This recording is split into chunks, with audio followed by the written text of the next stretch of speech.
Assalamualaikum warahmatullahi wabarakatuh. Kali ini saya akan mengajak Anda untuk mengikuti perbincangan kami seputar kekayaan naskah manuskrip Islam di Nusantara.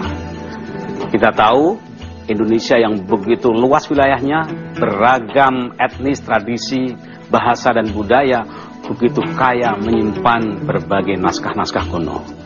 Dan sayang sekali berbagai naskah itu sebagian terlantar. Kita bayangkan andaikan sebuah bangsa kehilangan bahasa, kehilangan naskah, kehilangan manuskrip, maka sungguhnya bangsa itu kehilangan harta yang sangat berharga.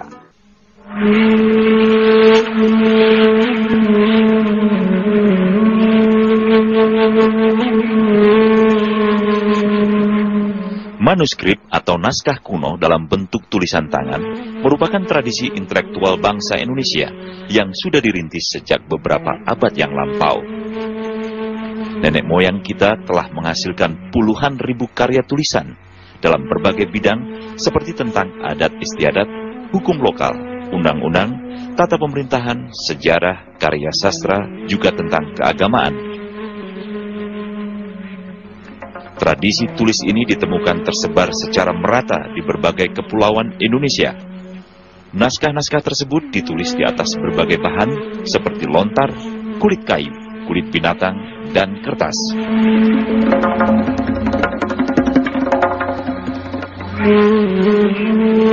Manuskrip tertua dalam bentuk naskah Undang-Undang Tanjung Tanah yang diketahui dari abad ke-14 dianggap sebagai naskah Melayu tertua pra-Islam karena tidak menggunakan aksara Jawi tetapi aksara Palawa.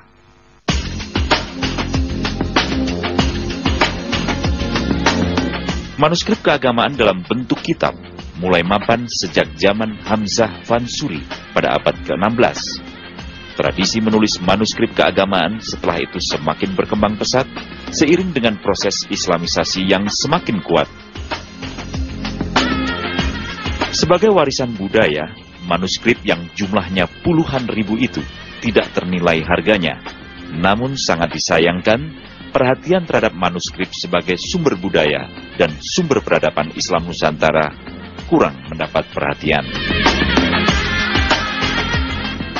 Bayangkan andaikan sebuah bangsa itu tidak punya tradisi tulis-menulis yang kuat, maka berbagai wisdom itu akan hilang. Dan berbagai local genius, local wisdom di Indonesia itu salah satunya karena berbagai kebijakan, pikiran itu kan dituliskan, diawetkan dalam bahasa lisan maupun juga bahasa tulis. Tapi problemnya sekarang ini banyak sekali catatan-catatan kuno itu tidak terawat, berserakan, bahkan sebagian lari, dibeli, dikoleksi oleh kolektor-kolektor asing. Nah, Anda sebagai orang yang memang mencermati riset di situ, bisakah memberikan gambaran bagaimana peta manuskrip naskah kuno keagamaan di Nusantara ini? Ya, kita sebagai bangsa Indonesia sebetulnya mestinya sangat bersyukur ya. Kita harus berbangga karena tidak semua negara sebetulnya memiliki tradisi yang tadi Mas Komar katakan sebagai sebuah peradaban, ciri-ciri sebagai bangsa yang beradab, yang memiliki hasanah tertulis. Indonesia itu, apalagi dulu belum ada Indonesia ya, Nusantara secara keseluruhan, itu hasanah manuskrip kita itu luar biasa kaya, bisa sampai ratusan ribu mungkin kalau kita menghitungnya. Tentang apa itu tema-tema? Nah ini dia. Jadi kalau tadi ditanyakan tentang peta umum, sebetulnya manuskrip Nusantara itu kan berbagai tema sebetulnya. Mungkin kita akan fokus pada manuskrip keagamaan yang Islam. Itu sebagai salah satu kategori saja sebetulnya. Ada tema adat istiadat, ada hukum lokal, undang-undang lokal. Nah, tetapi manuskrip Islam keagamaan Nusantara itu yang barangkali jumlahnya itu saya nggak tahu persentasenya, tapi sangat signifikan. Gini, Prof. Masyarakat ini kan asing kalau bilang manuskrip naskah, padahal bagi orang seperti Anda, wah itu kan tambang yang luar biasa mahalnya kan. Bisakah berbagi pada kami gambaran yang singkat tapi sehingga kami bisa tahu betapa mahalnya, kayanya, pentingnya manuskrip Nusantara kaitannya dan keagamaan? Ya, Nah, pertama mungkin saya bisa masuk dari jumlah bahasa dulu. Indonesia itu kan punya ragam bahasa yang unik sekali dibanding dengan negara lain ya.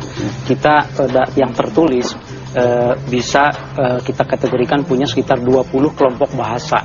Melayu, Jawa, Sunda, Bali, dan seterusnya. Dan itu ada hasanah tertulisnya, bayangkan. Bahkan yang berbahasa Bali pun, itu ada yang manuskrip keagamaannya, Islam gitu ya. Dari segi aksara, mungkin kalau dalam dunia akademik itu sering disebut kita punya sekitar 500 aksara. Tapi kan banyak yang sudah musnah gitu ya. Itu kalau dibanding dengan negara lain, barangkali kita itu sangat-sangat kaya. Jepang punya aksara hanya berapa kan? Nah, kita itu punya aksara itu Arab Melayu yang disebut Jawi, kemudian Pegon, mungkin aksara Serang, belum Honocoroko, Cacarakan kalau di Sunda, Kawi dan seterusnya ya. Itu semuanya punya hasanah tertulisnya yang kebanyakan tentu saja dalam. Dan itu masih tersimpan aman dan rapi itu manuskrip kuno itu.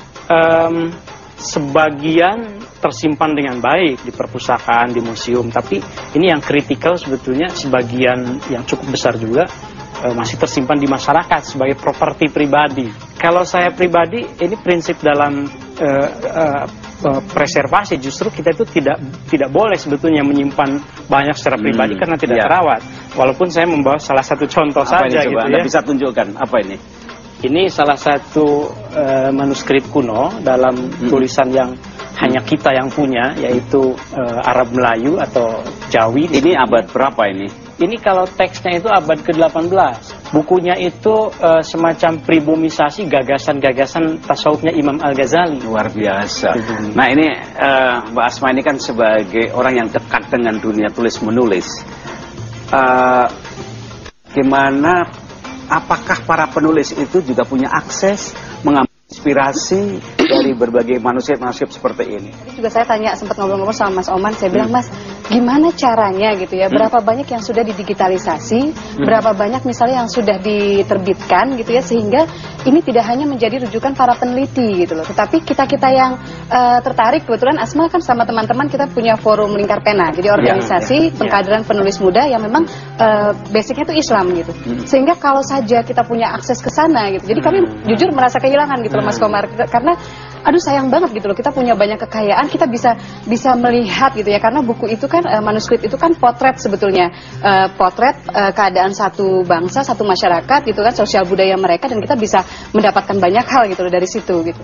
Saya ketika jalan-jalan di Jerman dan di Belanda itu banyak manuskrip yang kesana, bahkan juga di Malaysia. Sekarang ada museum manuskrip khazanah Melayu. Ini kok bisa terjadi? Ini gimana Anda sebagai pengawal peneliti manuskrip ini? Saya kira ada dua hal ya penyebabnya. Yang pertama itu saya kira ada penyebab sejarah kolonialisme yang tidak bisa kita hindari. Pada masa kolonial tentu kita mungkin tahu bagaimana Raffles itu memboyong sekitar 200-an manuskrip Jawa dibawa meskipun karam. Yang kedua penyebabnya itu memang ini yang mungkin harus kita cegah bersama-sama ya. Ada praktek jual beli perdagangan naskah yang sebetulnya benda cagar budaya. Nah ini Mbak Asma, mengapa sikap masyarakat pemerintah kok kurang peduli kepada manuskrip itu? Nggak tahu apakah, tapi kan memang pada kenyataannya nggak hanya dari segi naskah gitu ya, dari manuskrip, tetapi juga dari budaya-budaya yang lain. Saya juga sedih kenapa ketika kita jalan-jalan keluar gitu ya, saya pernah dalam satu pesawat ada di samping saya orang Swiss gitu ya, dan dia dengan bangganya dia mengatakan saya bisa bahasa Indonesia, saya bisa main alat-alat musik Indonesia, gending dan sebagainya gitu. Ternyata kepedulian dari pihak luar terhadap manuskrip yang kekayaan Indonesia ini itu mungkin lebih besar dibandingkan kepedulian kita gitu.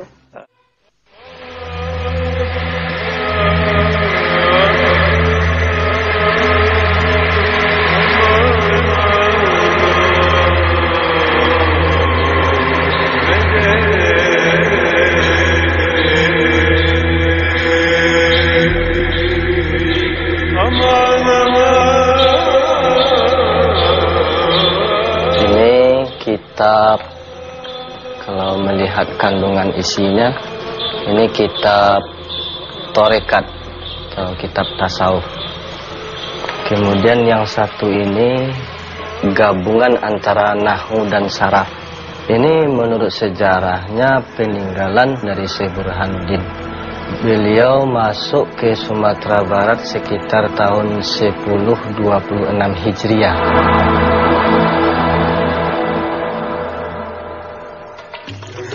Pemirsa, Anda masih bersama kami membincangkan kekayaan manuskrip keagamaan di Nusantara. Saya rasa yang paling fanatik, militan untuk menjaga manuskrip keagamaan itu umat beragama. Karena umat Islam misalnya ini harus dan selalu mencari mata rantai keotentikan. Betul. Tradisi hadis misalnya itu kan kuat sekali. Betul. Risetnya sangat ilmiah dan kuat sekali. Sehingga ada kategori ini hadis ini mutawatir, dhaif dan sebagainya gitu. Jadi umat Islamnya punya tradisi menulis dan menjaga naskah-naskah klasik. Nah sekarang pertanyaannya, kalau di Indonesia banyak manuskrip, itu kemudian apa isinya, karakternya apa bedanya dengan manuskrip keagamaan di tempat lain? Jadi manuskrip Islam Nusantara ini menggambarkan isi kepala dari masyarakat Nusantara tentang Islam, bagaimana beragama gitu. Bahkan bukan hanya aspek akademisnya saja, mungkin yang saya bawa ini contoh teks yang akademis, itu sisi-sisi yang humanisnya juga banyak sekali. Apa maksudnya? Misalnya gini, jadi yang ringan-ringan begitu ya. Kadang-kadang misalnya di dalam sebuah kitab Syarah Al-Hudhud ala Ummil Barohin. Ummil Barohin itu kan kitab tauhid. Tetapi di pinggirnya, di kiri kanannya itu ada catatan-catatan yang sangat human. Dan waktu itu kan belum ada fotokopi, jadi itu hanya satu manuskrip itu. Oh, belum ada tentu saja. Tidak, manuskrip itu disalin tangan. Nah, saya terbayang gini Mbak Asma, dulu itu kan tradisi tangan ya, dan di antara mereka nulis itu mereka wudhu dulu, sholat dulu, sehingga ketika nulis itu ada bimbingan spiritual, sehingga ada kitab-kitab itu sampai sekarang itu seakan-akan itu bernyawa, karena memang terlibat batinnya.